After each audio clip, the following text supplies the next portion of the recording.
Lanjut lagi, gua bakal nge-breakdown Easter egg dan detail kecil di One Piece live action Netflix episode 4, 5, dan 6. Semakin kesini semakin sedikit kok, nggak sebanyak episode yang awal-awal. Oke, kita mulai dari episode 4. Kita lihat di sini Zoro yang dibuang Pucci sama Sam ke dalam sumur. Ini bisa jadi referensi ke percakapan Mihawk ke Zoro di chapter 51 yang bilang dia seperti katak kecil yang berada di sumur. Sedangkan saat Zoro berusaha memanjat keluar, ini juga mirip-mirip saat Zoro yang berusaha naik dari tebing yang bersimbah minyak gitu.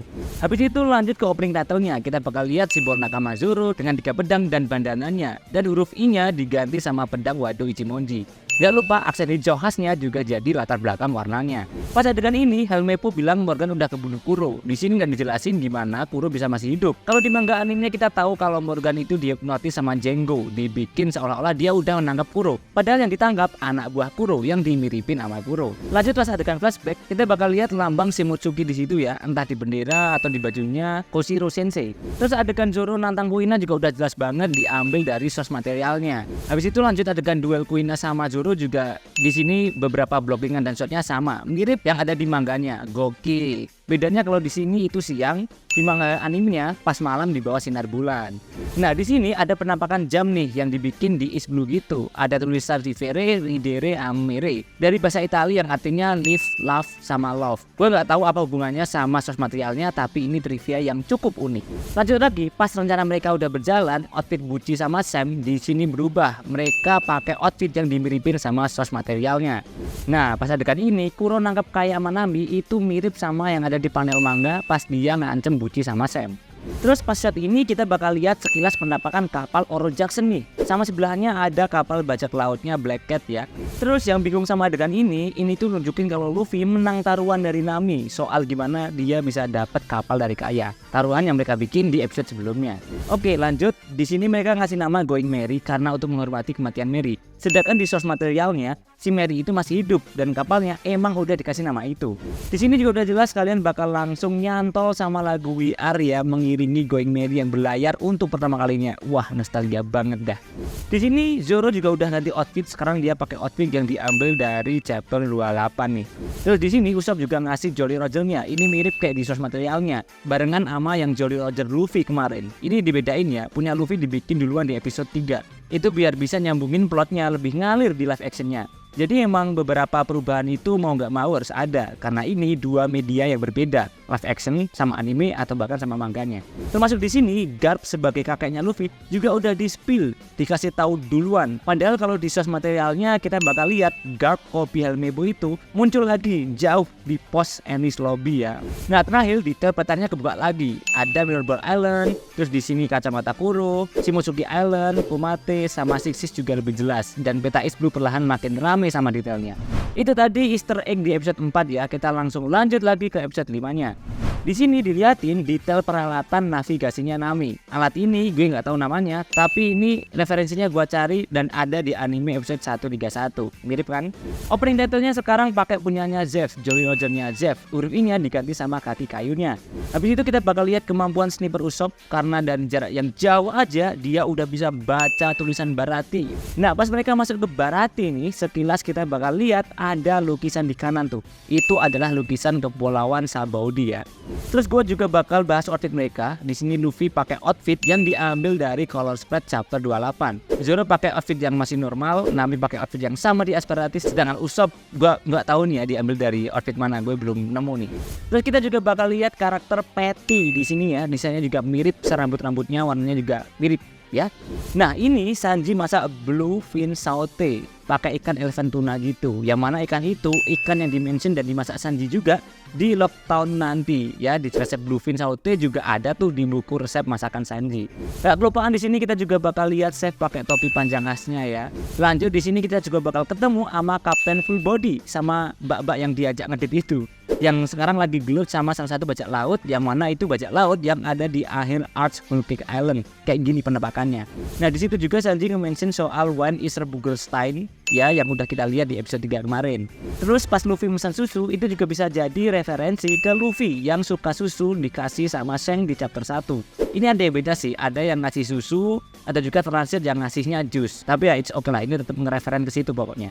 Lanjut, gambar bounty-nya Mihawk juga sama kayak originalnya. Bounty-nya di cancel sama pemetaan dunia ya. Gak kelupaan kita juga bakal dikasih serangan ikoniknya Mihawk di sini. Gokil.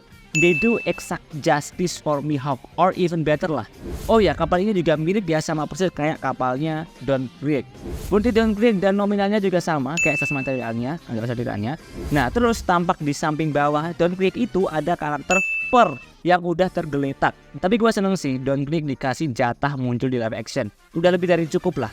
Lanjut, pas adegan ini kita bakal lihat lukisan lagi, yang mana itu lukisan dari pulau Full South, tempat bajak laut matahari ngepulangin koala ke kampung halamannya.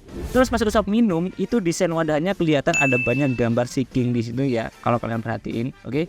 Nah, elephant tuna dan jenis hewan di dunia One Piece yang bisa diolah lainnya itu juga kelihatan detailnya di sini ya. Tapi gue gak tahu itu ada apa aja.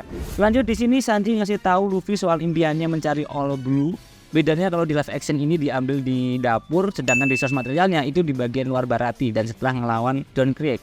Termasuk scene masuknya karakter Jin juga iya ya. Bedanya Jin di sini nggak jelas dari bajak laut apa, sedangkan di aslinya Jin merupakan anak buahnya Dawn Creek. Pas Jin makan itu juga nampak di mangkuknya ada desain pohon yang mirip-mirip kayak pohon di Wano. Penampakan lebih jelasnya ada di scene ini ya. Gue kurang yakin sih sebenarnya, cuman dilihatin dari desain pohonnya kayaknya itu memang beneran reference ke Wano. Nah, pas adegan ini karena emang dibedain sama source materialnya, alih-alih langsung ketemu dan berduel, Mihawk malah bertemu sama krunya, terus Zoro ngajak duel keesokan harinya. Lanjut, di sini gue juga suka sama gimana koreografi dan beberapa blockingannya itu dibikin mirip kayak di source materialnya. Keren banget. Terakhir bagian peta, nambah ada Barati, topi panjangnya Zeff, bumbu-bumbunya Zeff, sambat Stygian, dan ya betul banget detail isbunya makin tambah rame. Nah, itu tadi Easter egg episode 5 nya guys. Sebelum kita lanjut, jangan lupa untuk subscribe ya. Sudah? Yuk lanjut ke episode 6. Di sini outfit yang dipakai Zeff diambil dari outfit Zeff ketika masih jadi bajak laut Cook. Terus kita juga bakal lihat Old Cactus Whiskey lagi ya, yang diminum sama si Zeff di sini. Nah, di sini outfit mereka juga udah ganti. Sekarang outfit Luffy diambil dari Color Spread 107. Nami pakai outfit yang diambil dari cover One Piece volume 11. Terus di sini Luffy mention kalau Zoro suka sama rice ball alias onigiri dan juga minum bir. Itu juga disamain kayak kesukaan Nakama atau Bizrami di source materialnya.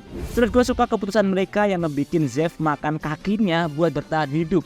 Ini diambil dari manga, lebih dapat impactnya ketimbang versi anime yang kaki Zeff hilang karena kelilit jangkar buat nyelamatin Sanji. Nah, di sini Nami ngebacain cerita soal Mont Blanc Norland ya, yang mana kalau di source materialnya cerita ini baru kita ketahui di Arch Jaya yang menuju ke Skypiea. Dan kalau kita lihat di sini juga gambar yang ada di buku yang dibaca Nami itu mirip kayak panel gambar yang ada di source materialnya, sama persis.